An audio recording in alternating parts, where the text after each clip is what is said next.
Sports on Tap's high school football coverage is on every Monday night at 7:30 p.m. Watch live on YouTube and make sure to subscribe. Sports on Tap's high school football coverage is presented by Raymond Felton State Farm. Have you compared insurance rates lately? Are you satisfied with your current insurance provider? If not, look no further than Ray Felton State Farm, a proud sponsor of Sports on Tap. For a free quote, call his office at 234-284-2996 or visit him online at rayfelton.com. Whether you're hosting a corporate event, wedding, conference, concert, or any other special gathering, our comprehensive range of services will exceed your expectations and elevate your event to new heights. RRT Productions. We shoot, we edit, you win. Visit our website at www.rrt-productions.com. We've got the experience, the passion, and the beach to make your event a smash hit. Whether it's a romantic wedding, a lively sports venue, or a rocking high school dance, Troutland Entertainment has you covered.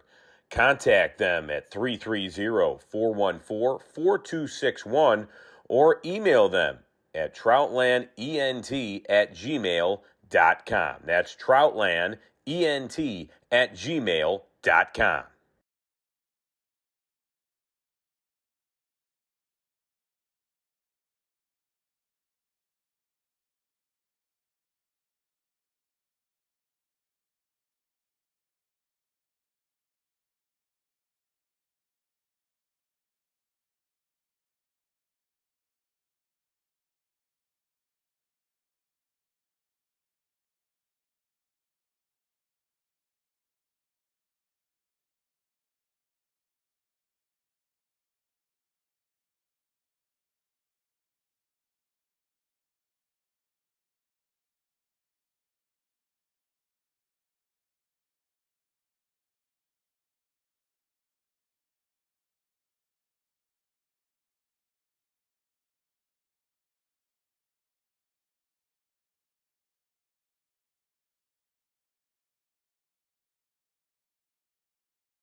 And welcome, everybody, to Sports on Tap. This is the high school football show, or high school football recap show presented by Raymond Felton State Farm Insurance in beautiful Hudson, Ohio. You got to hear about his information as well as other sponsors right before the show. Stay tuned for right in the middle of the show. We'll go to our sponsors and we'll list them again at the end of the show. You are watching this live on our YouTube channel, Sports on Tap. Make sure you hit the like and subscribe button, get the notifications when we're about to go live onto the air. Make sure you follow us on Twitter /X at SOT Podcasts. We had a lot of games. Going on last week, and you get the live updates from our X/Twitter page at SOT Podcasts. Make sure you follow us on Facebook at Sports on Tap. We're on Threads at SOT_podcasts, and we are also on Spotify at Sports on Tap. Of course, our email address is sportsontap@gmail.com, and our website, where you're starting to be able to find standings and schedules and results, is at sportsontap.podcast.com. My name is Ed Dick, alongside Rob Troutman, Noah Jacobson, Professor Hype, Sean Duffy. Josh Jeffy is out on a very important assignment, similar to the assignment he was on more recently. So he's fighting a good fight. And we'll catch him back again next week. This is the Week 5 high school football recap show. We're going to go through the results of the Southwestern Conference, the Greater Cleveland Conference, the Suburban League, and the Cleveland West Conference. And we're also hoping to be joined by Amherst record-setting quarterback senior Cole Norris. We're looking to have him join our show at 8:30. He had a record-breaking performance in his game against Berea Mid-Park, which Rob will talk about here shortly. And then we'll go through our games of the week as we normally do.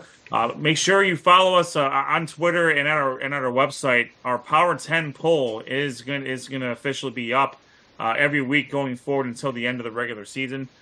So we got some really, really cool graphics to go with the very boring text that I put together for it. But we will have a little bit of shifting in the Power 10 coming up in Week 5. I can tell you that. But other than that, maybe you just have to stay tuned for the rest of for that to come out the rest of this week. All right. Well, without further ado, let's get in. I can't believe we're halfway through the season. It just seemed like we were ramping up to this. Like the lead up to the season seemed a lot further away, and it took a lot longer than the season itself. We say this every year, but it just seems to fly by faster. And to kick things off for us, as we normally do, let's go to Rob Troutman to talk about the Southwestern Conference.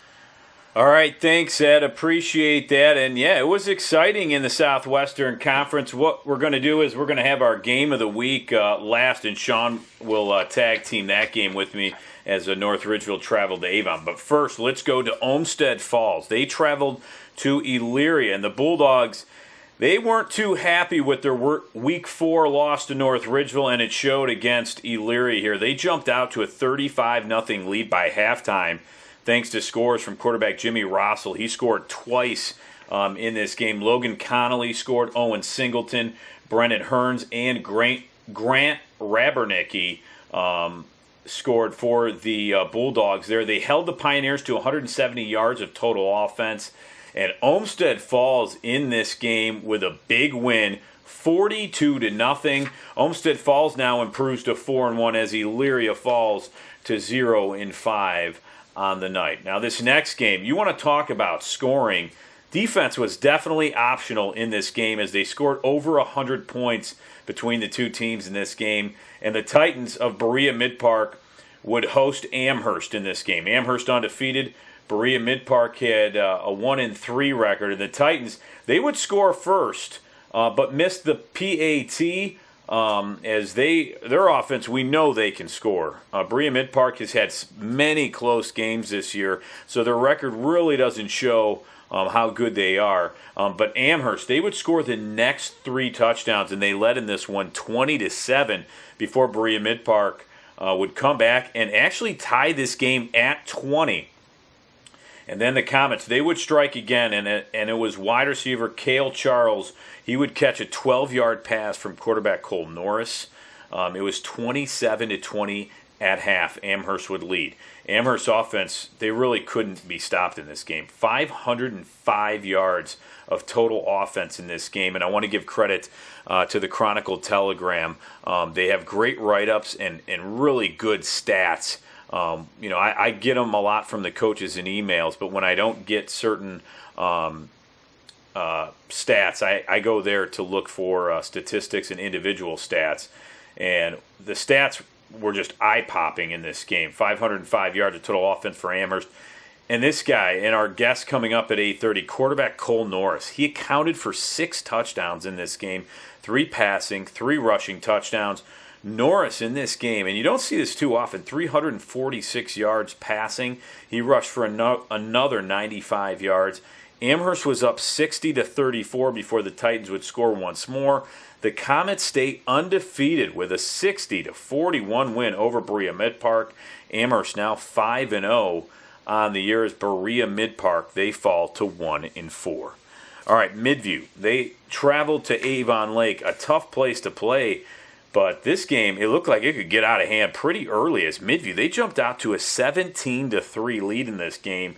And Avon Lake, that score would finally score with a 35-yard field goal from Reese Palomoski. Midview, they scored 17 unanswered with scores by Midview scored 17 unanswered with Michael Passarello Jr., Dior Jones, and Ethan Morris. It was 17-3 at halftime in this game. Midview led. And Avon Lake, they know they've gotten down in games this year, but they never give up. And whatever Coach Matt Kostelnik said to his Shoreman at halftime, they came out once again and were the comeback kids in this game. Shoreman quarterback Owen Fock connected on a 54-yard pass to wide receiver Michael Summerfield. Running back Anthony Benedict would run it in from 2 yards out. All of a sudden, after 3 quarters of play, the score was tied up, and Avon Lake came out at halftime and scored 14 unanswered.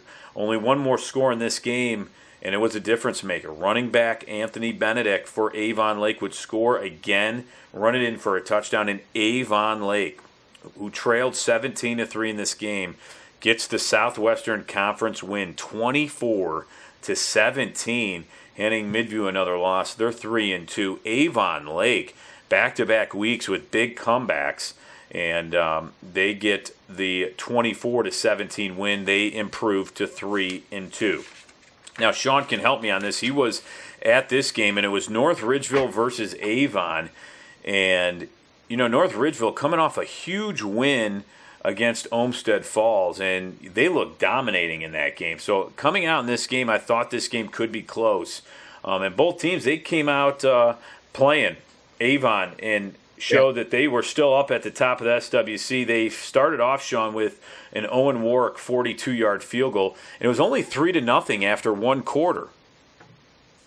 Yeah, and this was billed going into this as the battle of the top 2 teams in the Southwestern Conference. And I'll be very honest with you, Avon did not take kindly to being considered as not just the only top team in the Southwestern Conference, as they really did impose their will. From a standpoint, they did a little slow to get started offensively, but defensively, they were shutting down North Ridgeville. They were shutting down Cole Miller and Charlie Steinmetz. Wherever those 2 guys were, obviously Cole Miller's the quarterback and Steinmetz a receiver / running back. They had at least 1 or 2 sets of eyes on him because those 2 guys can really break open and have broken games open for North Ridgeville going in. But, the story of the night for me was the play of Nolan Good from Avon. This guy here had 3 touchdowns passes on the night, and all 3 of them were beauties. If you want to see them, go ahead and take a look at our Spotlight Game highlight reel that's on YouTube right now. Rob's doing a great job of playing that, but he had touchdown passes to Grant Barr, his favorite target, Matt Maxey, and a beautiful 50-yard touchdown pass to Jacoby Weatherspoon. And that's not all they did. I mean, on the ground, they were very conservative, but they were also very, very consistent. And they finally broke one when Quinante Smith broke a 27-yard rushing touchdown in the third quarter. Now, in the third quarter is where North Ridgeville did actually score some points, and it really was more of a busted coverage play, a short pass to Charlie Steinmetz, and he took it all the way for 51 yards for the only score that North Ridgeville would find as Avon just blew the doors off of North Ridgeville, 38-7. I got a chance to catch up with Coach Elder, who was celebrating the win and a birthday. I didn't have the courage to ask how old he is. He's a very youthful guy. He's got a lot of energy, so I'm sure he's probably in his late 30s to early 40s. But he had nothing but praise for his offensive line, his defense. Obviously, his defense is really, really good up front. The front seven was in the backfield all night for the Eagles, and the corners. A lot of times what will happen is, especially when you have a team like North Ridgeville, they're going to spy on a guy like Charlie Steinmetz and really make sure they have all the opportunity to stop him.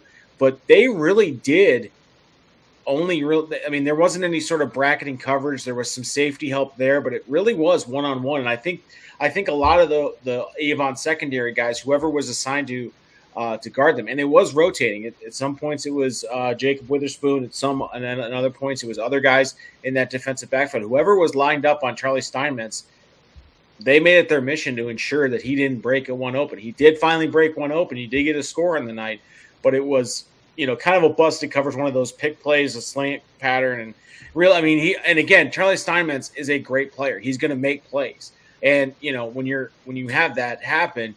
It's how you respond, right? And Avon responded both offensively and defensively after that, limiting the amount of opportunities that North Ridgeville had, and really, racking up the points in the second half. On the flip side, North Ridgeville, whether it was the Avon defense, them really kind of amped up. They hung in there, in like Rob said, in the first quarter, but it was tough for them to get any sort of momentum, and they, whether it was penalties or missed opportunities, drop passes, things of that nature, just North Ridgeville was not, up to the task to beat a team like Avon. And again, there's not many teams in the area clearly going into this season that have been able to beat or been close to beat. I mean, Glenville was close, and I believe, who did they play the second week, Ed, if you can help me out? Canton McKinley, I know, was in. Canton McKinley. They had Ignatius, McKinley, and Glenville as their non-conference. And those are two. I mean, those are three great schools that they play. So they come into conference play. Obviously, last week they take care of business with Elyria, but then they also, they amped up for this game. And I gotta say, whenever I get to cover an Avon game, it's always fun because it's close to my house, and I always forget what kind of an atmosphere is there at Avon. Man, they really do put on a show.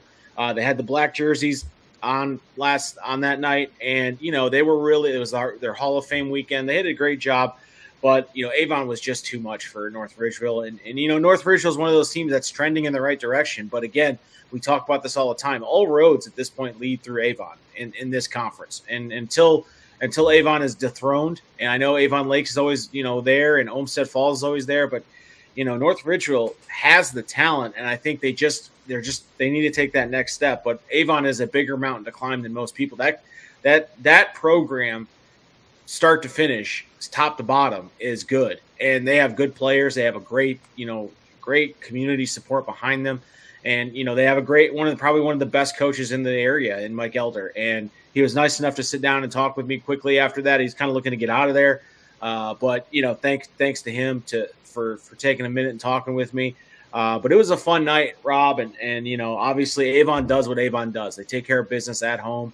I'll let you kind of go over the stats because I was trying to keep stats, but unfortunately, once they go up 30 points since the running clock, you really stop paying attention to stats at that point because the game is well in hand. Well, yeah, and it was 24-0 at halftime, but looking at both teams, I think they wore North Ridgeville out a little bit. Nolan Good, he was 12 of 16 for 191 yards and 3 touchdowns. He also was my Southwestern Conference Player of the Week. He also rushed for 18 yards. And to me, the numbers might not sound, like, oh my gosh, Cole Norris of Amherst, 6 touchdowns. But, the 3 touchdowns and 12 of 16, he did what he had to do, and he's always a leader for that Avon team, and he always gets that offense rolling. North Ridgeville is a really good team. They just don't have the depth that Avon has. Avon has a lot of depth on their team, and they can rotate players in and out. They have 2 or 3 running backs that go in there. They have multiple wide receivers that are dangerous and that spread the field. Their offensive line, from the video, it looked like they controlled the line of scrimmage, which previously was Olmsted Falls. When North Ridgeville played Olmsted Falls, it was North Ridgeville dominating both sides of the line of scrimmage. So I thought in this game, there was a 56-yard pass, Cole Miller to Charlie Steinmetz that you mentioned was impressive. So they did get on the board, but just the big plays by Avon were just too much, and I think they wore down North Ridgeville. But give Avon credit, man. They continue to dominate in the Southwestern Conference, and they'll get right back at it this week, as I believe they host or they play Olmsted Falls. Yeah, they travel to Olmsted Falls, and that was the thing. It was impressive. I got an opportunity to sit in their post-game huddle, and they celebrated this win and obviously everything going on, but it was that night they turned the page and said, all right, we got to go beat Olmsted Falls. We got the Bulldogs next week. So it speaks to the mindset of every team in the Southwestern Conference, but particularly to Avon, where look, they understand that the assignment is, to win every single week. And they've been doing it so long that, it's one of those things where they kind of just flip that switch. I will, double up on what you said there about, Nolan Good. I mean, things weren't kind of going well in the first quarter, and they were kind of sputtering a little bit. He really did kind of bring his troops together a little bit and say, hey guys, we need to get this going. It wasn't I didn't see any coaches around there. I didn't see any, rah-rah from, there was some coaches looking at film, but he went to each one of his guys and said, we got this. And that speaks volumes to what you want in a player. And I think that's, what we're seeing from this Avon team is they're led from the top with obviously Coach Elder, but also in the prime positions, wide receiver, quarterback, running back. Again, they have their offensive lines coming along. Their defense is, I don't see a lot of teams running or throwing against them. So it's going to be interesting to see how they play out the rest of the year, but definitely a fun game to cover last week. Rob, what's on tap for week 6 in the Southwestern Conference? Yeah, week 6 looks like this. Avon Lake travels to Amherst. It's Avon taking on Olmsted Falls. Berea Mid-Park traveling to Midview, and that's a rivalry game there. Elyria taking on North Ridgeville. Another game that let's see how North Ridgeville bounces back. So some really good games there in the Southwestern Conference. Yeah, absolutely, Rob. Great job, Sean and Rob, tag teaming the Avon North Ridgeville game, and of course with the Southwestern Conference. Rob, as always, this will be Avon's first true road game this week. We'll go into another opponent's stadium. They had the game against Ignatius was at Cleveland Brown Stadium. It was a neutral site game, not considered an away game. So this will be the first time they go to an opposing team's stadium, and it's Olmsted Falls, no less, a team that they're quite familiar with. I'm interested in seeing how Amherst is going to respond to Avon Lake here. Avon Lake the last 2 weeks they've kind of risen from the dead in the second half, and they've been able to get some last second victories. Can they afford to get down that much against a player of the caliber of Cole Norris? I don't know. I know Coach Kostelnik. No, I don't think Coach Kostelnik really wants to. A win is a win. We'll all say that, but I think he'd rather not have to have a comeback if he has anything to say about it there. And I'm going to guess that Avon Lake does not want to get an offensive shootout with Amherst. They have some injuries. I wonder if any of their starters are coming back this week, as I know that they might be trending in the right direction. But Amherst is a team that puts up a lot of points, and Avon Lake is a team that probably would like to keep the score down, at a 24-17 game. So let's see if Avon Lake's defense can figure out Cole Norris and J.R. Byers this week. Absolutely. All right, Rob, great job on the Southwestern Conference as always. So let's let's shift over to the Greater Cleveland Conference. Dr. Hoops himself, Noah Jacobson, is going to go over the Greater Cleveland Conference. Take it away. All right, well, thank you, Ed. And begin with this game that was originally supposed to be played on Friday night, but this one was a Thursday night affair, as my Medina Bees were taking on Ed, Josh, and Rob's Brunswick Blue Devils in this game. And this was the Tom Fasco Granite Classic. And this game did not miss a beat. What a great game this was. And went into overtime for the first time. You don't see that very too often between our two rivals here.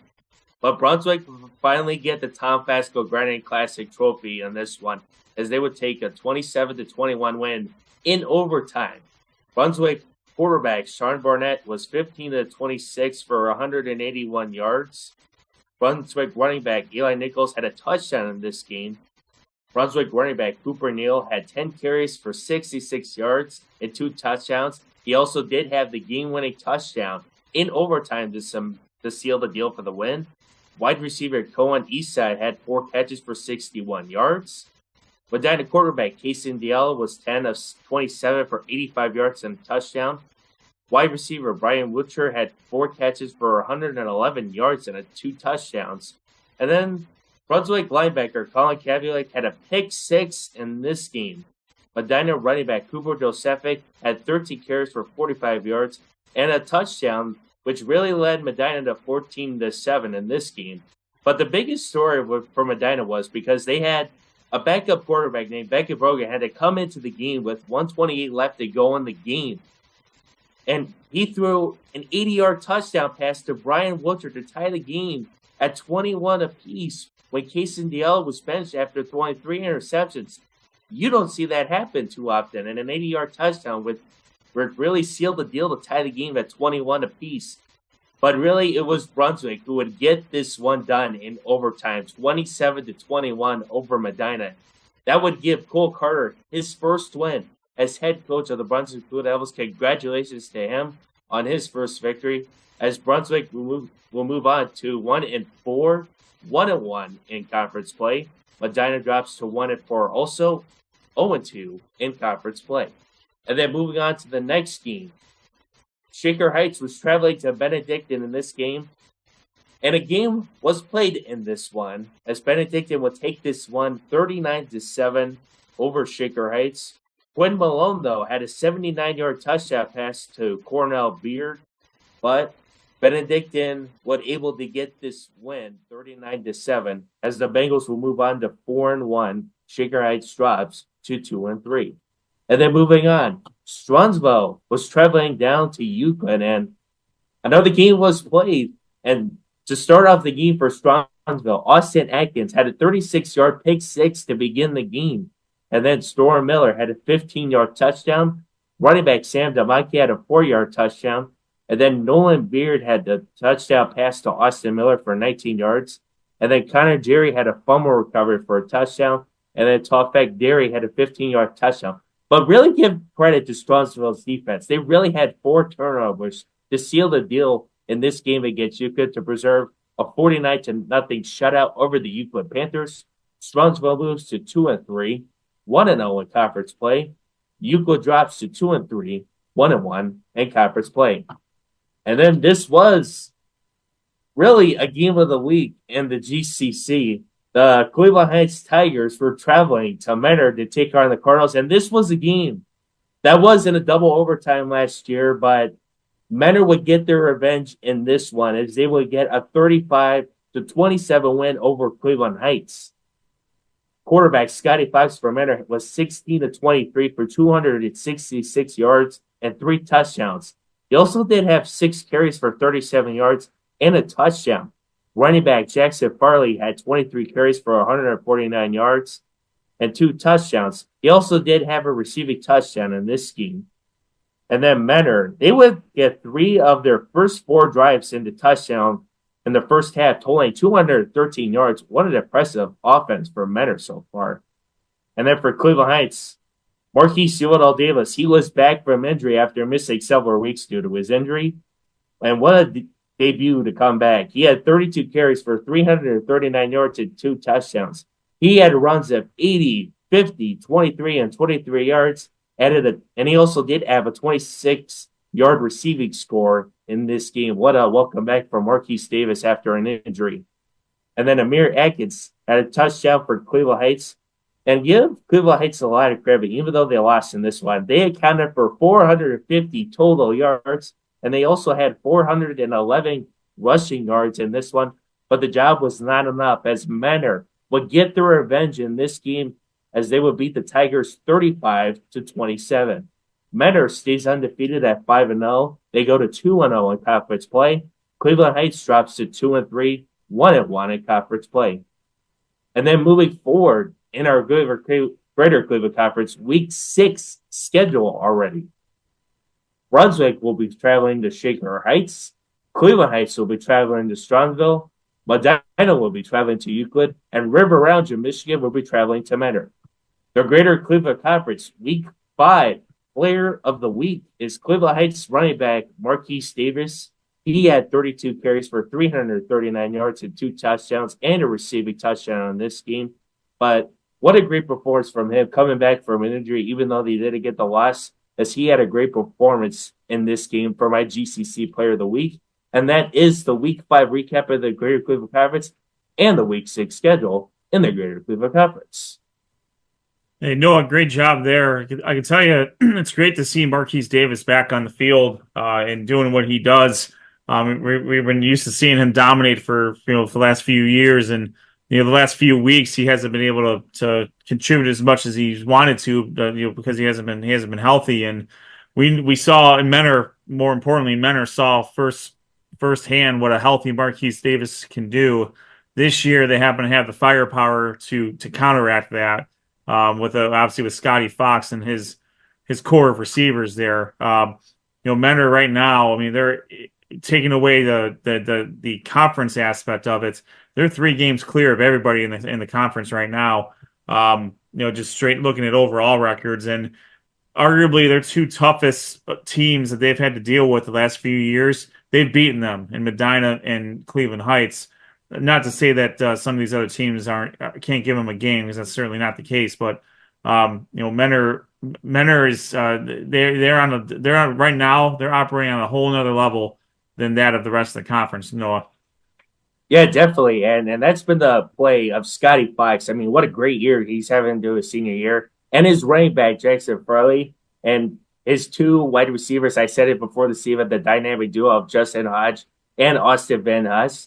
And give Menor's defense a whole lot of credit of how they pursued Marquise Davis in this game, only giving up 339 rushing yards. I mean, you don't see that too often when you have a running back you're facing once again. But give Menor's defense a whole lot of credit for really sticking in this game against Cleveland Heights. And when you hold a player to under 300 to just 330 yards.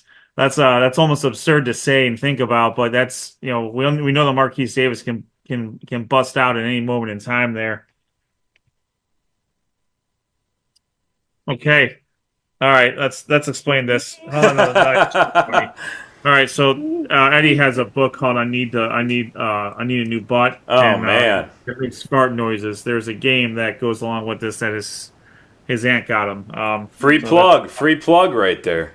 Yeah. Now we got fart noises going on here. Sure, good cover. Only the classics in literature at the Dick household. You got that right.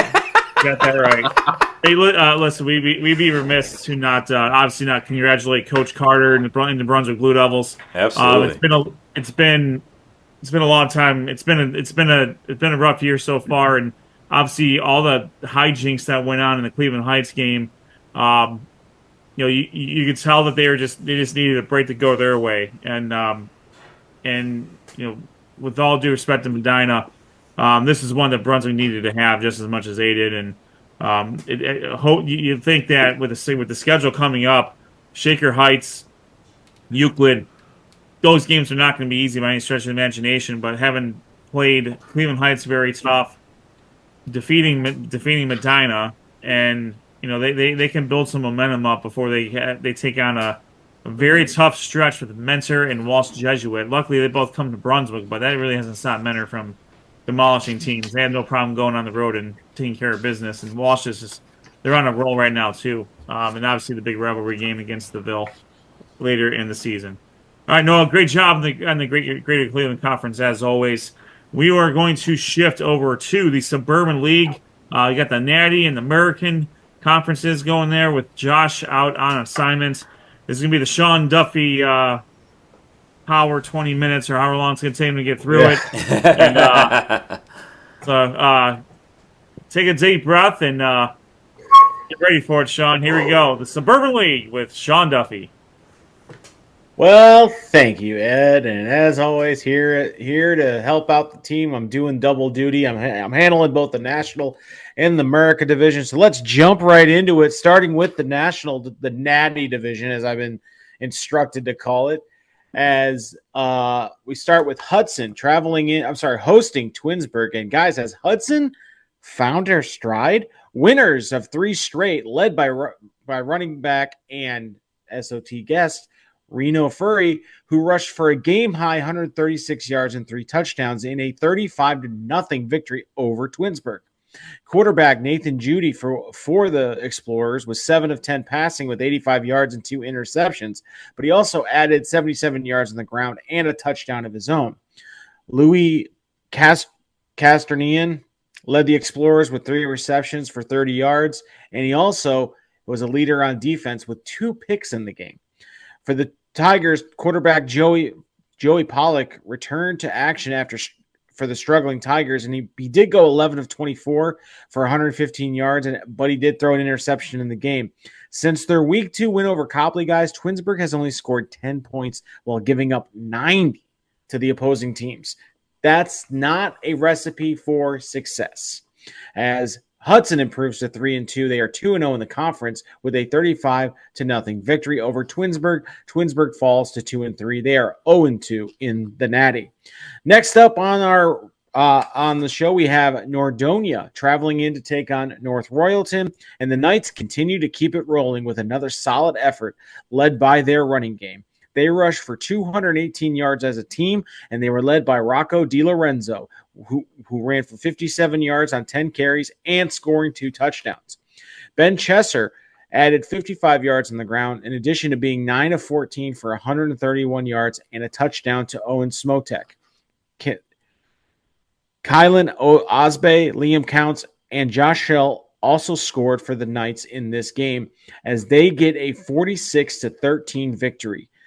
For the Bears, Joey Kinney went 6 of 19 with 153 yards and 2 picks. They did rush for 121 yards as a team, scoring 2 touchdowns. The Bears were 1 of 10 on 3rd down in this game, also not a recipe for success.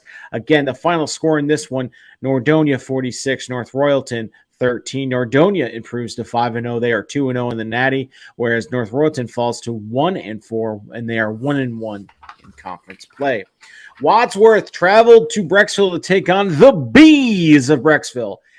And that's about all we can say about the Brecksville Bees, as the Grizzlies came out running the ball and didn't stop until they got on the bus.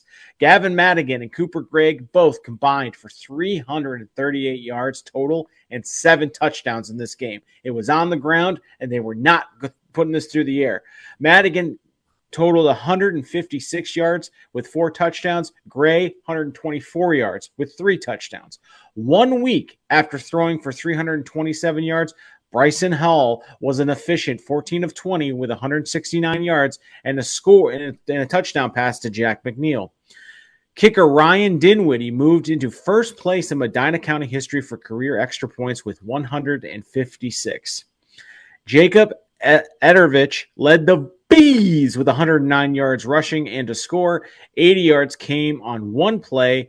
Nate Henniger was 6 of 13 with 110 yards. He had a touchdown pass to Max Ritter, but it wasn't enough as Wadsworth rolls over the Bees of Brecksville 56-14. Wadsworth is 5-0. They are 2-0 in the Natty. Brecksville 0-5, 0-2 in the conference. They will look to get back on track next week. Stowe versus Solon. Guys, this was a classic. The Bulldogs were up 21-7 going into the 4th quarter, but Solon scored twice, but missed an extra point and failed on a 2-point conversion, which proved to be the difference in this game as Stowe outlasts Solon 21-19. Stowe quarterback Jake Harrington was the workhorse, completing 10 of 15 passes for 138 yards and rushing for 119 yards with 2 total touchdowns. That's a lot of work. Nick Hosey caught the Harrington touchdown pass, while Ryan Lucardi added a third TD for Stowe. For Solon, A.J. Jefferson scored on a 27-yard run in the first quarter. He later added a 2-yard score in the fourth, but the failed 2-point conversion and unsuccessful onside kick attempt ended Solon's chances. Quarterback Jack Sanders also scored on a 6-yard run for the Comets, but it wasn't enough, guys, as the Stowe Monroe Fall Bulldogs outlast the Solon Comets 21-19. Stowe improves to 2-3. They are 1-1 in the conference. Solon falls to 2-3. They are 0-2 in the conference. Moving on to the America Division. As we switch gears here, we'll start with Aurora versus Copley, and Aurora continued its undefeated season with a dominating 42-12 victory over Copley in Week 5. Aurora running back Lucas Manderbach had 10 carries for 92 yards and 3 touchdowns. And Aurora running back Xavier Board had 13 carries, 91 yards, and 2 touchdowns. Aurora wide receiver Ben Lukasik had a touchdown reception in this game.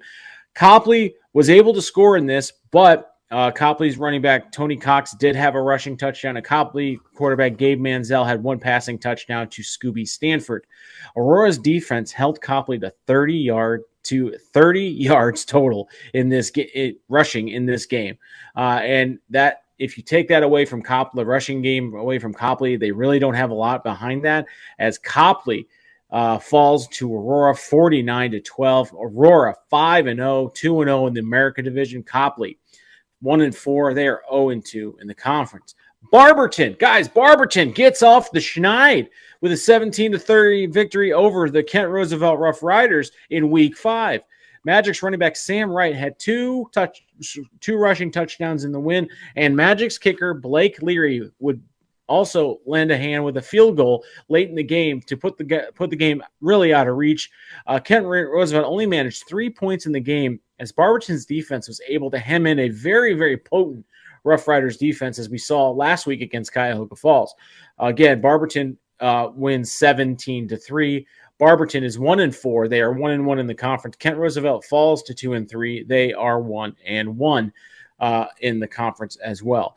Revere traveling to take on Cuyahoga Falls, looking to put the defeat from Aurora last week in Week 4 out of their minds. They did so with a dominating 49-0 victory over the Black Tigers. Revere running back Roman Klein had 2 rushing touchdowns on the night. Revere quarterback Luke Ferris, he had a rushing touchdown and a passing touchdown. Revere's Nicholas Hall did haul in 2 touchdown passes, one of those from Luke Ferris, the other from the backups that did get a lot of playing time in this game. Revere's defense held Cuyahoga Falls to no points in this game. It's their second shutout of the season. Revere gets back on the winning train with a 49-0 victory. They improved to 4-1. They are 1-1 in the conference. Cuyahoga Falls falls to 2-3. They are 0-2 in the conference. Guys, our second spotlight game of the week came when Josh took the old jalopy down to Talmadge and wanted to see a competitive football game.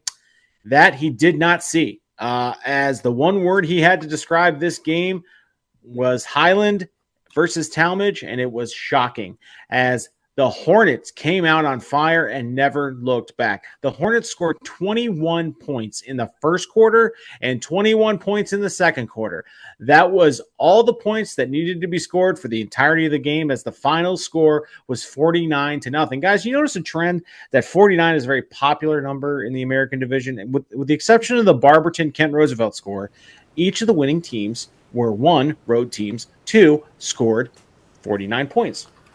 I almost mentioned that to you. I'm like, there must have been something going on in the Suburban. Yeah, it must have been. Suburban 49. American they must have been playing three teams. But guys, yeah, But Highland, known for their running game, did their damage through the air, led by quarterback Dylan Borland. He finished the game 10 of 14 with 282 yards and 3 touchdowns.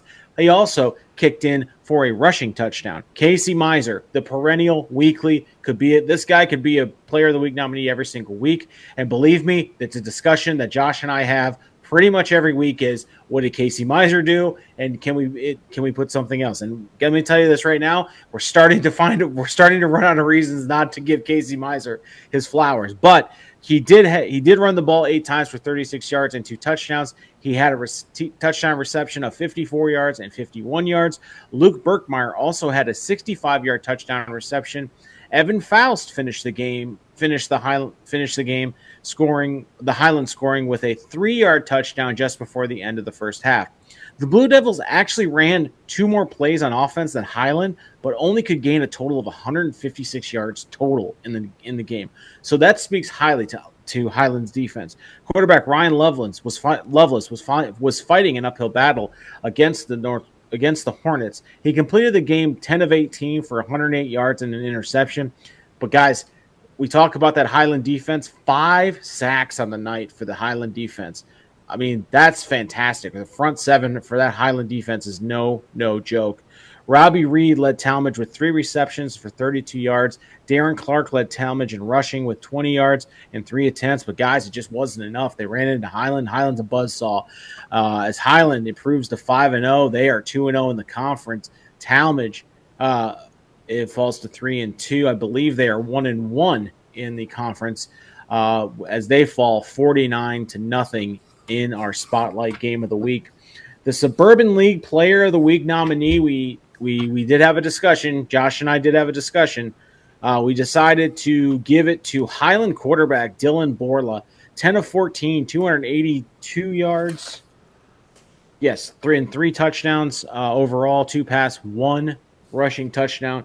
Congratulations to Dylan Borla. Again, you know, that Highland team, this is setting up for a fantastic, if all things play out, a fantastic matchup in Week 10 between Aurora and Highland. But before we get there, let's go back and see what we have on tap for the Suburban League in Week 6. For the National League, for the Natty, I've been told to say that.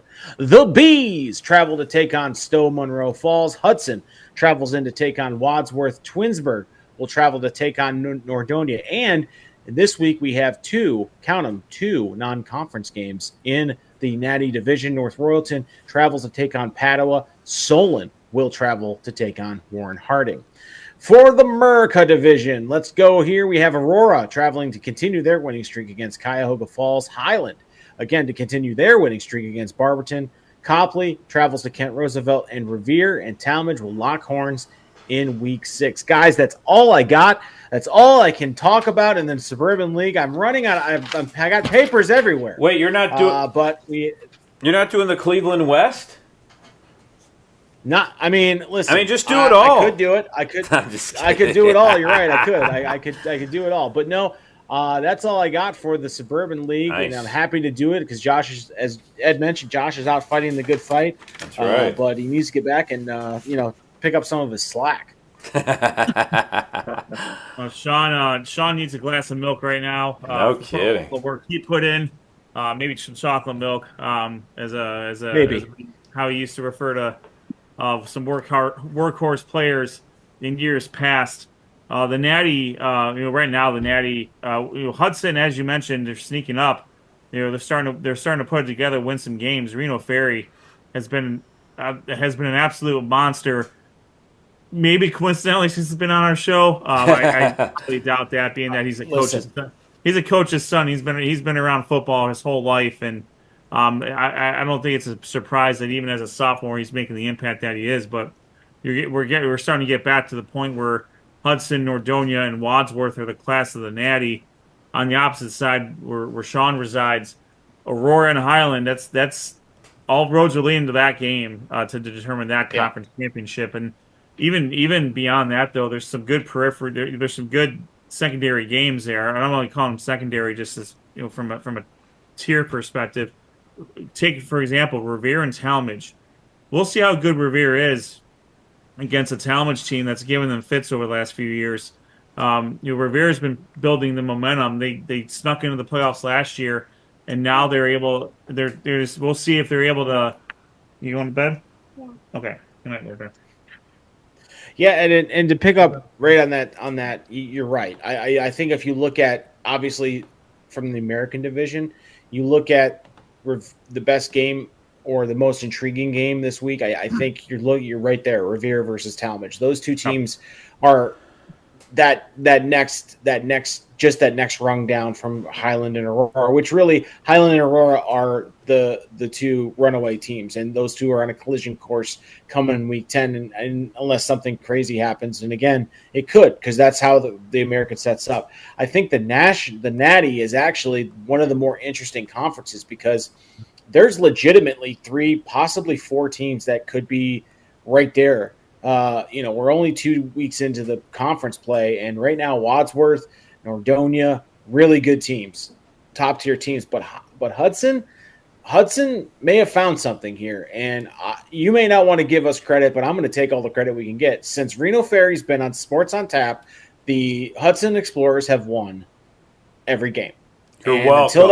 Until proved otherwise, you're not going to convince me that we don't have something to do with it. I'm not saying we're running the ball with the kid. I'm not saying we're out there calling plays. All I'm saying is the magic dust that we give to our interviewees has fallen on the Hudson Explorers, and we are I think we, as everyone, is benefiting from that, because now this makes that conference a lot more interesting. Obviously, you have Solon in there too. Don't forget about Solon, and those are good teams, and it's going to be really interesting, because last year we saw the same thing. I don't think anybody finished undefeated coming out of the Natty. In conference play, at least. It was pretty or undefeated coming out of that. But it sets up for a very interesting stretch run for the Suburban League, the National Division. But also, I think on the flip side for the American Division, it sets up that, okay, are we going to get 2 teams in Aurora and Highland that are undefeated, like it did last year, coming down for the championship, whoever win or take all. And, Highland and Barberton, or Highland and Aurora, are pretty much in the top tier of their respective regions, playoff-wise. So, there's so much talent right now in the Suburban League, and there's so many different kind of scenarios that can happen that it's fun to watch. But again, I'm going to, as a spokesman of Sports on Tap, as Professor Hype, I'm going to take all the credit and say that without us interviewing Reno Ferry on 2-3 weeks ago, the Hudson Explorers have been undefeated, and that's only because we're there. And I think that all the coaching staff and everyone would agree with that we give the good, again, having nothing to do with their actual performance. I'm not saying we did anything. I'm just saying we sprinkled the dust. Yeah, the dust. You can send all your commentary care of Sports on Tap podcast at gmail.com, care of Professor Hype Sean Duffy. He'll answer. You can't, because all my stuff there gets rerouted to Rob, because Rob takes care of all that stuff. So I'll make sure to forward it to you. I don't see any of my hate or fan mail. sduffy@hotmail.com. Is that right? You're still using Hotmail, I think. I don't know. You can send it there, but listen, I don't read my fan mail or my hate mail. You can hate me all you want. You can love me all you want. You're gonna, that's what that's not really his that's email all I got, for guys. Everybody out there. But let's send it to Ed. Yeah, send it to Ed. Yeah, let's send it to Ed. Send it back to myself. Yes. I'll leave the Natty on one note. Wadsworth right now, they are, they're a very good team. They've blown everybody out. They averaged over 40 points a game, climbing up to that 50-point range. They have Hudson and Nordonia the next 2 weeks. So you figure if they get by those 2 teams, it's setting up for a favorable ending to potentially go 10-0. They've had the bogey of Medina the last few years, and they finally solved them this year. Right now, they're a little bit lower in the Joe Idle ratings for Division 2, Region 6, and that's only because they're not getting a whole lot of help from their beaten opponents yet. There's still a lot of season left, and there's some points to be had, especially with Hudson and Nordonia coming up. we'll certainly start getting into the playoff talk here in the coming weeks, because that's going to be a whole another part of the show that we can offer that not anybody else can. So we'll get with the computer rankings here in short order. So without further ado, let's shift over now to the Cleveland West Conference, and we had some good games here. Let's start first with Buckeye taking on Bay, and Buckeye's defense. They were in top form against the Rockets. They got 6 sacks on the Rockets quarterbacks, 3 by Maroman Kretler. He also had a fumble recovery and a 6-yard touchdown run, 2 fumble recoveries from Landon Porak, and half sacks by Ryan Wilhelm and Trey Weidenmeyer. Daniel Beckett got a fumble recovery on the offensive end. Last week's Player of the Week nominee for the Cleveland West Conference, Buckeye senior running back Troy McCann. He had 22 rushes for 102 yards and a touchdown. Junior quarterback Turner Delata, he completed 5 of 10 passing for 98 yards and a touchdown. Senior wide receiver Trey Weidenmeyer, as I mentioned, usually when he catches the ball, it's going to be for a touchdown. Not as efficient this week. He had 2 catches for 58 yards and just 1 touchdown, but he also played tough defensively on defense. Scott DeMarco added a 27-yard field goal for the Bucks. On the Bay side of things, senior quarterback Michael Farrell, he was 7 of 14 passing for just 39 yards. Bay junior running back Rocco Hereditario, 14 rushes for 81 yards. I think he was just nullified by the offense and the defense. I mean, it's just this is probably one of the most complete defensive games that Buckeye has played all year long, and it came against a pretty good opponent. Bay's Cooper Baraxis, he had 4 catches for 35 yards. But add that all up, and it is a 31-0 victory, Buckeye over Bay. Lots of credit goes to the Medina County Gazette for their coverage of high school football, specifically for Medina County. So appreciate that. We'll shout them out for the stats here. With the win, Buckeye improves to 4-1 overall. They are 2-0 in conference play. Bay drops to 2-3 overall. They are 0-2 in conference play.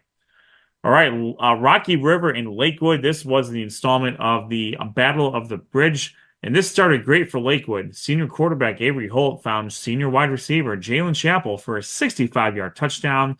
The Rangers forced and recovered a fumble on the ensuing kickoff, and that was followed up by a touchdown run by Chappell. The Pirates, though, they countered with touchdown runs of 25, 6, and 1 yard by junior quarterback Ryan Taylor. Those are set up by 2 defensive stops and a long punt return by Orrin Grieve. But the Rangers didn't go away. They had a 33-yard touchdown pass from Holt to Chappell to cut the Pirates' lead to 21-20. But right before the half, the Pirates got a block punt by Dowd Ashley, followed by a touchdown pass from Josh Mammers to Orrin Grieve to go up 28-20. And then in the second half, it was all Pirates for the majority of it. And Taylor got his 4th touchdown run of the night, followed by a 14-yard touchdown run by Cam Bolkowski. Avery Holt finished the scoring with another ground score to make up the final tally of 42-27. Rocky River gets the win over Lakewood. Ryan Taylor, junior quarterback, he had 10 of 18 passing for 131 yards and 4 touchdowns. He also rushed 9 times for 69 yards and a touchdown. Tell you what, he is picking up where Julian Patty left off. That's for sure for Rocky River.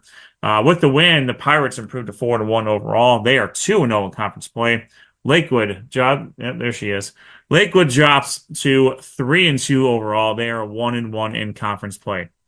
All right, North Olmsted took on Normandy, and this was a game I was really interested in because North Olmsted has been playing tough defensively, and they've just been waiting to get it going on the offensive end. And Normandy has had a very good start to the season, all things considered, and I wanted to see if they'd be able to build off that win over Bay last week. But the Eagles got an early interception, and they capitalized with a 73-yard touchdown pass from senior quarterback Tommy Horsfall to wide receiver Michael Passafiumi. Horsfall then followed that up with a 52-yard touchdown run to give the Eagles a 14-0 lead. Normandy quarterback senior Elijah Gray countered with a 29-yard touchdown run of his own to cut the lead to 14-6. After that, Horsfall found Passafiumi for a 63-yard touchdown pass to restore that Eagles lead to 21-6. Normandy committed another turnover, and that led to a 6-yard touchdown run by Matthew Chalkwater, and the Eagles led 28-6. Elijah Gray followed that up with an 8-yard touchdown run to cut the lead to 28-13, but the Invaders could get no closer, and North Olmsted gets their first win of the season by a count of 28-13 for North Olmsted. Tommy Horsfall passed for 2 touchdowns, both to Michael Pasafumi, and he also rushed for another score. North Olmsted's Matthew Chalkwater rushed 16 times for 134 yards and a touchdown. And Normandy, all Parma, all-world quarterback Elijah Gray, 32 carries, 197 yards, and 2 touchdowns. That's an absolute beast, as we're used to seeing from Gray. North Olmsted gets their first win. They are 1-4 overall, 1-1 in the conference. Normandy falls to 2-3, and they are 1-1 in conference play. Last and certainly not least, Valley Forge took on Westlake, and this was all Valley Forge all night long. There were multiple touchdown runs by Evan Tappy, and quarterback Lucas Schillinger rushed and passed for touchdowns. Tappy had a 70-yard rushing touchdown.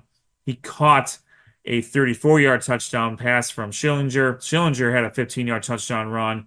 He had 2 touchdown passes. Cam Wadsworth had a 38-yard touchdown run for Valley Forge, and Jeremy Keeger had a 54-yard touchdown run. Valley Forge rushed for over 500 yards, and they amassed over 600 yards of total offense over Westlake. They really had that triple option going something fierce there. For Westlake, Sam Brucieri completed 2 touchdown passes to Dom Napoli. Those covered 60 and 45 yards. Then Charbel Rita completed a touchdown pass to Chris Campbell for 40 yards, and then Weston Urich, he completed an 8-yard touchdown pass to Chris Campbell. But that was not nearly enough for the Demons. 55-28, the Patriots get the win over the Demons. Valley Forge is 2-3 overall, 1-1 in conference play. Westlake drops to 2-3 overall. They are 0-2 in conference play. The CWC Player of the Week is North Olmsted quarterback Tommy Horsfall. His 2 touchdown passes and one touchdown run to help lead the Eagles to their first victory of the season over the Normandy Invaders. All right, week 6 in the Cleveland West Conference. Got some good games coming up here. Westlake is going to travel to Bay, a battle of 2-3 and 0-2 teams there. The record may be deceiving, but that's going to be a really good game. Valley Forge is going to travel to Buckeye. Valley Forge upset Buckeye last year, so Buckeye's looking to get some revenge there.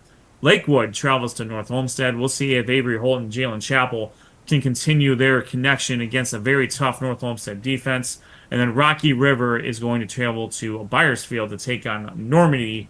It'll be Ryan Taylor against Elijah Gray there. 2 great quarterbacks. That's going to be a heck of a battle in the CWC. That's all we got for the Cleveland West Conference. When we get, we're going to take a quick break.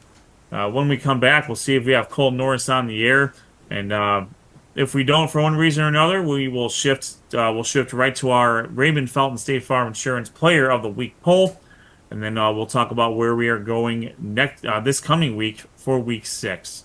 All right, stay tuned for a word from our sponsors, and we will be right back.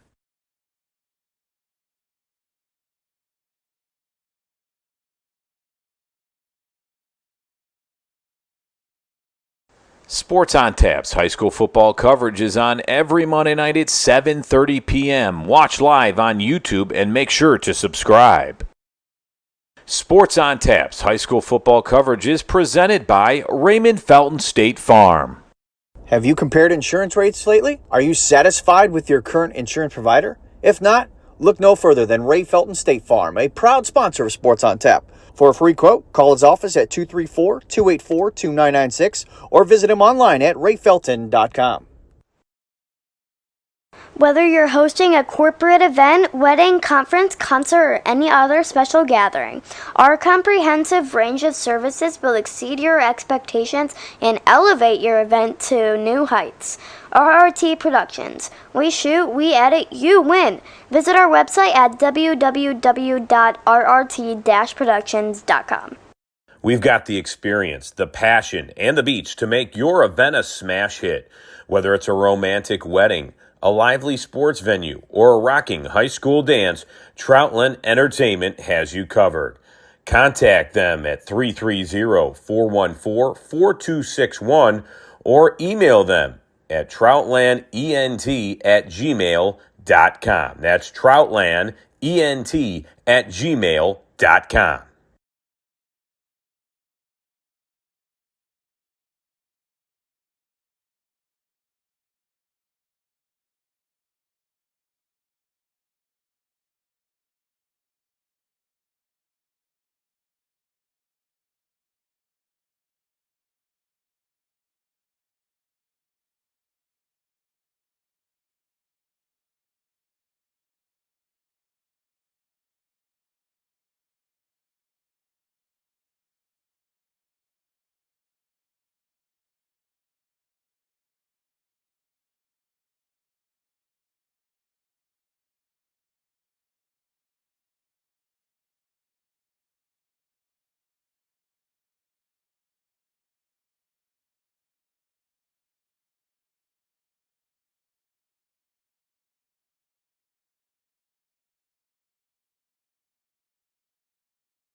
And welcome back to the Sports on Tap High School Football Recap Show presented by Raymond Felton State Farm Insurance out of beautiful Hudson, Ohio. Make sure you give Ray a call for a quote on your home, auto, life insurance needs. And we want to thank him and, of course, the rest of our sponsors as well. Stick around for a word from our sponsors after the show as well. All right, we are joined. We just went through our Week 5 recaps from our respective conferences, and now we are joined by a record-setting quarterback who did put some serious work in along with the rest of his teammates. This quarterback threw for almost 350 yards. He rushed for almost another 100 yards, and he had his hand in 6 touchdowns in an absolute shootout against Berea Mid-Park. We are joined by quarterback Cole Norris from Amherst Steel. Cole, thanks for taking the time to join us tonight. Thank you for having me on. Hey, Cole. The last it seems like we've been hearing your name forever, and now that you're a senior, the start of your season could not have gone literally can't go any better. Undefeated. Let's talk about the most recent game. Berea Mid-Park, a very good team. The record may not be where they want it to be, but that's a tough game. Let's talk about the Berea Mid-Park game from what you saw offensively and where you're able to succeed. They're definitely a very good team, and their record doesn't show how good they are, but we broke down a lot of film during the week and saw a lot of places where we could attack them offensively, and we were able to take advantage of that. And our special teams came up big time with getting a fumble recovery on kickoff, which ended up leading to a touchdown. And then our defense had 2 interceptions, and one was a pick 6, so that really helps to get us where we got. Whole game. Yeah, I mean, fantastic game last week, and when we privately have a group chat between all of us, and I think somebody was like, "Oh yeah, Amherst beat Berea Mid-Park, 60 or whatever it was, whatever the score was," and my first thought was, "Is this a basketball score?" Like it was. The amount of points that are put up between both of your teams. But speaking as a quarterback, when you're kind of in that point scoring mode or zone, does it just feel like the game slows down a little bit for you? Like you're seeing things a little bit clearer, or was it just one of those things where it kind of just spiraled on itself and you were just like, hey man, I'll throw it across the middle. It just seems like everything's going to be a touchdown. The game definitely slows down a little bit, but it was a spiral, we're all feeling ourselves, and the O-line's feeling it. Wide receivers are catching everything. They're blocking great for everything, so it just kind of spirals through. Well, I would imagine you're feeling it. I mean, 300 some odd yards of passing and, rushing the ball 100 yards and having your hand in 6 touchdowns. You had to be a little bit tired after that performance on Friday night. Definitely. It was a little tiring, but I'm used to running a lot more. But JR was able to get a lot going off, run game wise, so it took a lot of load off of me, and then receivers were able to make a lot of yards after catch, which definitely helped out. Cole, thank you for taking the time to join us, and it was great talking with you in that post-game interview back in week 2 for a big road win you guys had against Buckeye. I mean, you guys as an offense have through the first 5 weeks have just been putting up 36 points per game. That's unbelievable for you guys. But I really want to talk about how your offensive line, man. And that 4th down and 1 play against Buckeye, I could just feel like they really been helping you and a lot of these running backs and receivers help. And throughout the first 5 weeks, it feels like they've been helping you guys out, putting a lot of points every single week. Just kind of talk about how the offensive line has been really helping you guys out these first 5 weeks. They're definitely a lot of people had a lot of questions about them because we graduated our whole line, so everyone on the line right now is all new, how they would mesh together and everything. And so far, they've done a great job. They've been huge with getting a great push up front. I've only been sacked twice, and one of those was my fault. So they've done a great job with pass protection and stuff. So it's really a blessing to have them all in front of me. Yeah, and Cole, since Coach Thome has come to Amherst, I feel like it's been a pretty quick transition. Amherst was struggling a little bit, and since he's come, they've really turned it around. What's been working with Coach Thome and you? I mean, it seems like you guys work really well together, and you're starting to really get in your sweet spot, whether you're passing. I mean, you don't see too many quarterbacks passing for almost 400 yards and then running, for another 100, and it seems like you've been doing that every game. I do the Southwestern Conference recaps, and, I have to pick a player of the week. And realistically, I could pick you almost every week because you're scoring almost 6 touchdowns and putting up 500 yards of total offense every week. But, we try to spread it around here. But impressive numbers, and not to mention just individual numbers. But your Comets are undefeated, and really you're spreading the ball out, getting it to all these players. Talk a little bit about the offense clicking with Coach Thome and what he's meant to you this year. He's definitely brought a mindset of not giving up on anything. So no matter the score of the game, no matter what happens, we're 100% effort every play, and that's been a big shift with everything. Against Buckeye, we had our All-Ohio receiver go down, Eli Solak, so he's out for the season. We had multiple receivers that have stepped up then, like Luke Schreiber. He had a huge game against Berea this last week. David stepped up. He's taken on a lot more responsibility offensively. Tristan's taken on a bunch of responsibility too. So just a bunch of people being able to step up and do what we have to do to get a win is huge. We're talking with senior quarterback from Amherst Steel, Cole Norris, joining us tonight. Cole, you guys have been road warriors 4 out of the first 5 weeks with only 1 home game. You wrap up with 3 out of the 5 next games at home. So I have to imagine it's going to be pretty nice being able to play in front of your home fans. Oh, I'm sure Amherst travels pretty well, but I have to imagine you guys are pretty pumped up to get some home games on the schedule coming up here soon. Definitely. Playing at home, we can't wait for this week. It's homecoming week against a big rival for us that we haven't won in 24 years. So we think we have a chance this year, and it should be a great one. I couldn't agree with you more. This is going to be we've seen Rob covers the league, and he's seen that Avon Lake has been able to, they're a very resilient bunch as well, and that very well from playing against them. Without giving too much away from the game plan. I know you guys are really just starting to get into the work there with them.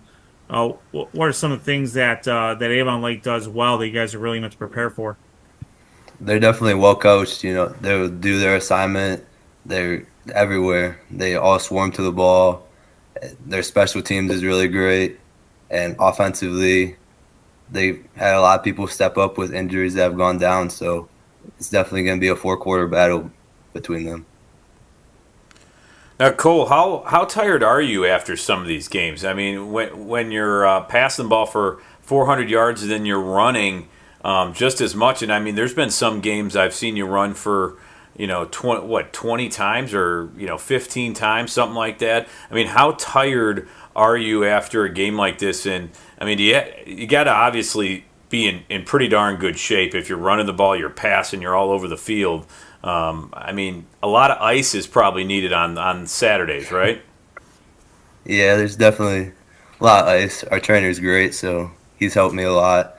But, just being able to like in the moment, you don't really think about being tired. So you just kind of keep grinding away and going off the energy of everyone else on the team. It's probably a lot Now, of Cole, off-season training, too, that helped out in the off-season.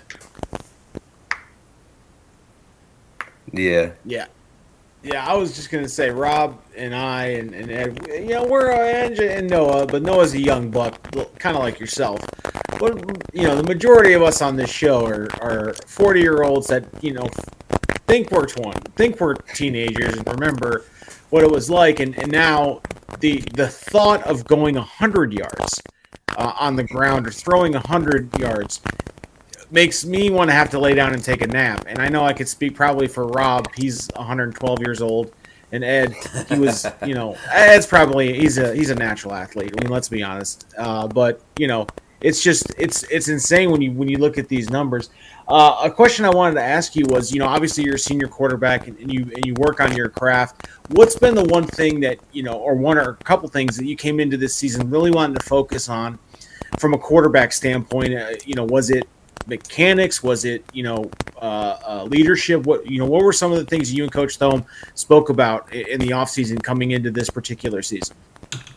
Definitely leadership. Taking on all the new kids that are coming up. We have a big senior class, so we're graduating a lot. So as much as we care about this season, also preparing all the kids that have to step up next season to be able to do the job, and the underclassmen that have stepped up and have to take a role into varsity, helping them out. And then the big off-season work was really working on being more of like a dual threat quarterback and running the ball, putting on weight, getting a lot faster, and seeing the field a lot better. Cole, you're an all-state punter last year. Is that something you still take seriously? I know that's not something you really want to do. That's not part of the game you really want to accentuate. But does Coach Thome still have you doing that, or have you ceded that to maybe a soccer player? No, I'm still punting this year. Gotten a little bit better, but I mean, I can't complain. Nice. Well, as long as you're using the arm instead of the leg, I think that's a good situation for Amherst and the Comets. Cole, do you play any other sports besides football? I didn't. I've played basketball my freshman and sophomore year. I didn't play my junior year to focus on football stuff, but I think I'm going to come back this year.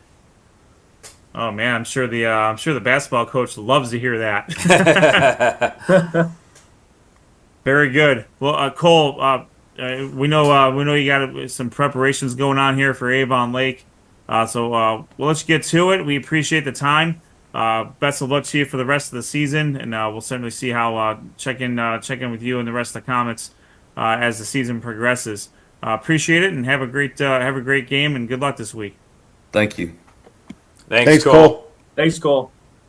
That is Amherst senior quarterback Cole Norris. He was an All-Ohioan as a punter. But he had a really, really good season as a junior at the quarterback side of things, and he is well on his way to surpassing those numbers he had from last year. I'm sure Coach Thome would prefer he gets All-Ohio as a quarterback and maybe not so much as a punter. But the way that the Amherst is rolling right now it's completely everything's out there in front of them right now. And as we mentioned, as we talked about, during the Southwestern Conference recaps, they're going to be playing a very resilient team in Avon Lake. So this team, they don't know how to quit. They've come from behind the last few games and stung both Berea Mid Park and Midview. So we'll see if they can play from ahead and maybe force Amherst to come back, or can Amherst score and run and hide from them. And Coach Kostelnik is. We know what Coach Kostelnik brings to the table as a coach for Avon Lake, and it's going to be a lot easier said than done. But this is, in my opinion, this is a measuring stick game for Amherst. One of the big three of the traditional powers of this conference, Avon Lake, Olmsted Falls, and Avon, and they are all left on the schedule. They have Avon Lake at home. They again go to Olmsted Falls, and then they get a game against Elyria, but then they go back on the road for Avon before wrapping up with North Ridgeville, which another tough schedule. So Yeah. arguably 4 of the top teams in the conference are still all in front of Amherst right now, Rob. Yeah, and when you look at how Amherst played Avon last year, they put up, I think, 28 points in the game last year. They hosted Avon, and it was a little bit closer of a game. I think it was 63-28, but it was a little bit closer than the score indicated. So I'm interested to see. Obviously, Avon's again strong this year, but so is Amherst. I mean, they've been playing really good football. Coach Thum, it's so impressive. What is he in his second season, and he's really turned that program around, really, in a quick amount of time, which I thought it would be more of a development. But Midview also with Coach Armstrong is doing the same thing, and you're seeing a quick turnaround there. So these guys are really getting the job done, and now all of a sudden the Southwestern Conference, like you said, every week is a meat grinder, other than Avon right now is taking care of business, and we'll see if they can continue to do that the rest of the season. But for every other team, there's going to be some really great matchups to look forward to here. Yeah, I like the fact that yeah. I was just going to say, just to kind of piggyback off of that, Rob, I like the fact that when we asked him what he worked on this year, he mentioned leadership, and I think that's something that has got to ring true with Coach Thome as something that, you can really – that's something you do have to work on. Some people are blessed with it, and some people have to work on it. And, to put that into his game now, you can really sense that, he's got that leadership quality. Amherst, I think Coach Thome, he's a great coach, and he is a great coach. And, he did it at Lakewood, and he did it, he's doing it now at Amherst. And if he could, make some noise here toward, as Ed said, they got what? 4 of the top – they had the top 4 teams in the Southwestern Conference, ahead of them. You obviously, from a defensive standpoint, you'd like to not be in a, basketball game every single week, because at a certain point you end up losing those type of games. But again, those teams are out there, so it's fun to watch and follow the Amherst Comets each week, because they're doing it differently. It seems like every week, but the main catalyst is Cole North, and that's something that's fun to watch. He's either doing it in the air like he did last week, or he's doing it on the ground, or he's involved in it. And when you have that kind of leadership and that kind of involvement, man, that's a special thing to watch in any sport, in any level of sports. So hats off to the Comets, man. When Amherst right now is they are number 2 in the Division 2 Region 6 according to JewelIdol.com. They are trailing Avon just ahead of Highland, and they're going to get some good level 2 points from Buckeye. With that victory over Buckeye is going to serve them well. And then if North Homestead can continue their winning ways, they're going to pick up some more points from wins from North Homestead. Copley, they defeated Copley as well, so they're going to need some help from some of the non-conference schedule. They're going to get some points from Buckeye. There's no doubt about that. And then obviously, Midview and Berea and Bed Park. When you start playing, when you're playing the game with the conference teams, in a way, it kind of evens itself out a little bit. So those non-conference games are the ones that you really need to get. Spoiler alert, I was very clear about this, and it's not changing. Avon, they're number 1 in our Power 10. They ain't going anywhere unless someone beats them. That's very. It does not get any more clear than that. There's not anything that any other team can do to overtake them right now. I would argue that even them getting beat would be not the only thing that removed from that number 1 spot, but we'll see. It depends. It depends. It will certainly depend on who beats them and what the circumstances are. There's no question about that. But right now, Avon is the creme de la creme of the Power 10 at the moment. You wish you could see some of these teams play each other more in the regular season, but I mean, it doesn't get much worse. For Avon, taking on a traditionally good St. Ignatius team, a traditionally good Glenville team, and a traditionally good Ken McKinley team. Unfortunately, they don't have a whole lot of wins between them. I mean, well, not too bad. They're not doing too bad, actually. But those are 3 powerhouses that they've defeated, and you can't take that away from them. So I'm looking forward seeing how the rest of how this is going to turn out. This week, lots of points on the board though. Amherst and Avon Lake for sure. Olmsted Falls and Avon, tons of points on the board there. Berea Mid Park and Midview.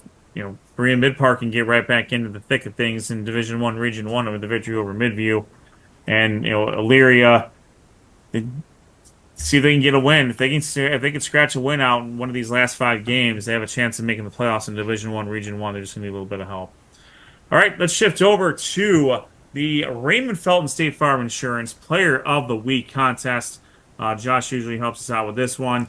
He's out on assignment, so we're going to go to Rob to share and go over the results. Rob. Yeah, and we'll show you the results here as we had a decent amount of votes, 222 votes, over 2,500 views.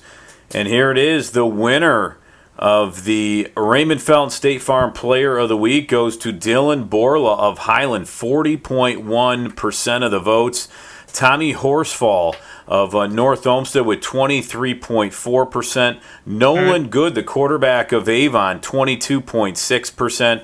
And Marquise Do-It-All Davis, as Noah would say, from Cleveland Heights, he had 14% of the vote. So Dylan Borla with a great game by Highland over Talmadge, and the Highland Hornets faithful came out in droves and voted in this one and got him to 40.1%. So congratulations to Dylan. He'll get a Raymond Felton State Farm grab bag that we will be sending. Once we get our Player of the Week t-shirts, we will be sending that. He also gets a $20 gift card to Chipotle, a certificate, and a Player of the Week certificate and some other cool items in the bag there. So we'll be sending that to you eventually. Once we get the Player of the Week t-shirts in, which should be soon, we'll be sending all of our Player of the Week some grab bags. Courtesy of Raymond Felton State Farm, and Mako is going to be making the t-shirts. They're also going to be a sponsor on the show, so I want to thank them for all the apparel we wear, and they're making the Player of the Week shirts as well. And they do a great job. So if you're looking for any apparel, they do it for a lot of schools. Let's see, what else do they do? Spirit wear, they do it for a lot of businesses. They also do online websites. So you want to sell online, you can do it right there. So they do a lot of different things, and we'll have them eventually up on our website and on the video as well. So there it is, Dylan Borla of Highland, the Raymond Felton State Farm Player of the Week for Week 5. Congratulations! I'll take another. We'll take another runner-up for the Cleveland West Conference for Tommy Holtzball there. There you go. But we'll see if we can't get someone on the board to win the competition here in the coming weeks. All right, that leaves us to now we're on to Week 6. We have a lot of the weather. The weather's been tremendous. It's actually supposed to be pretty nice for this week too. We got a little bit of rain coming in the early part of the week. By the end of this week, we should be back to where we're used to seeing, maybe a little bit more fall-like, which we kind of like to see this time of year. So, where are we going to be for Week 6, and where are we going to be broadcasting from? Where those Twitter updates /X at SOT podcast are going to be so important. No, do you want to start us off? Sure thing, Rob. Well, after taking last week off, guys, due to the fact that I was 21, and yes, Sean, I am legal so far. Folks, he's legal. And he's raring to go. Yeah, it is going to be great to be back on the sidelines with all you guys. And the last time I was at this stadium, I was getting drowned in the poncho, rained on, like all of you guys, back in Week 3. And that's where I'm going to be heading back. I'm going to be heading back to Packatan Stadium in Strongsville to see the 2-3 Cleveland Heights Tigers, who were coming off of a 7-point loss against Manor, looking to bounce back with Marquise Davis back in the starting lineup due to the fact that he was injured the first couple weeks of the season, taking on the Strongsville Mustangs, who had an impressive shutout win on the road against UConn. See if they could take the next step going up against Marquise Davis and the Cleveland Heights Tigers. So that's where I'll be. 2-3 Cleveland Heights against 2-3 Strongsville.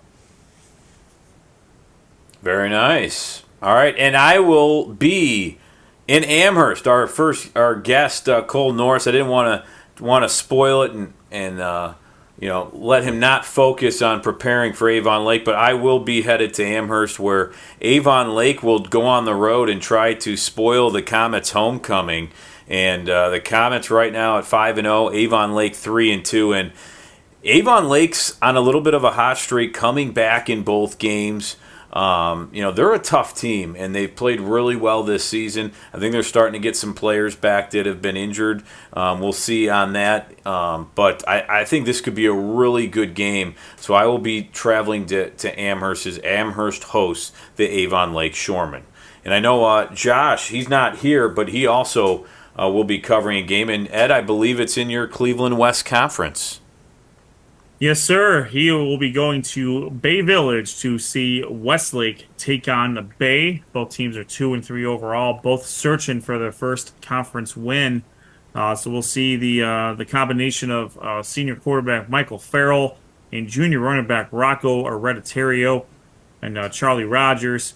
They're going to be taking on the combination of Sam Brucieri and Chris Campbell for Westlake on the offensive end there. So that's on paper, you're looking at the records, you may not think, is that game of the week material? The answer is yes, absolutely it is.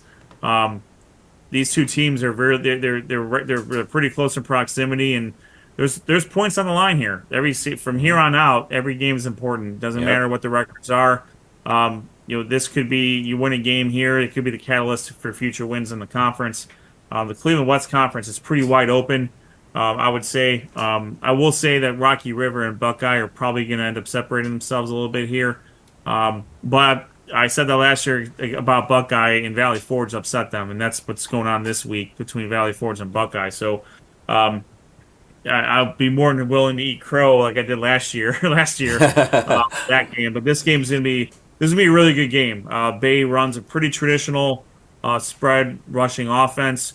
Hereditario broke out last year as a sophomore, and he's continued that as a junior. Michael Farrell is just a steady quarterback, a steady presence. Just a really good player for Ron Rutt. For Westlake, Coach Logan Yantek, his first year at the helm, but he's been the offensive coordinator the last few years. Sam Brucieri, as Westlake goes as Sam Brucieri goes. Things got away from him last week a little bit from against Valley Fords. But what the good thing is, these games only count as one loss. They don't count as multiple losses. And Westlake and Bay, a lot of good football to be played here this coming Friday. So Josh is going to be taking on, going to be dabbling in the CWC. So just to recap, Josh will be at Westlake versus Bay. That game will be at Bay. Noah is going to be at Stronsville to see Cleveland Heights take on Stronsville, and Rob is going to be at Amherst to see Avon Lake take on Amherst. So as we get progressively closer to the end of the season, we will be spending more time on computer points and potential playoff matchups, and really what needs to happen for your favorite team in our conference, in your coverage area. If they need to win, if they need help, if they need teams to lose, we will get into all of that in the coming weeks. I would say probably roughly week 8, maybe week 9-ish would be when we'll start to focus on that. But we got a lot more. There's a lot more great student athletes to interview here, and we want to make sure we highlight those student athletes along with their programs. All right, that's going to do it for the show. We appreciate you listening to us. This has been the Week 5 High School Football Recap Show, brought to you by Raymond Felton State Farm Insurance, again out of beautiful Hudson, Ohio. The Week 5 Power 10 will be out no later than Wednesday. My hope, I will most likely get it to the powers that be to make it pretty for public consumption here. But that will be coming out on our social media outlets later this week. And then, of course, we will be back on the sidelines. Make sure you follow us on Twitter /X at SOT Podcast to get the live updates for the 3 games I just mentioned. And of course, we'll be back here next Monday night live on the YouTube channel, Sports on Tap. Make sure you follow us on you listen to us on Spotify, hit the like and subscribe button on YouTube. Get the notifications when we're about to go onto the air. We are on Twitter/X at SOT Podcast. We're on Threads at SOT_podcast. Facebook is Sports on Tap. Of course, our website is sportsontappodcast.com. And any pronunciations, stats, corrections, or slander towards Sean, make sure you to sportsontappodcast@gmail.com. For Rob Troutman, Noah Jacobson, Sean Duffy, and Josh Jeffy, my name is Ed Dick. You're watching Sports on Tap, and we'll see you on the other side.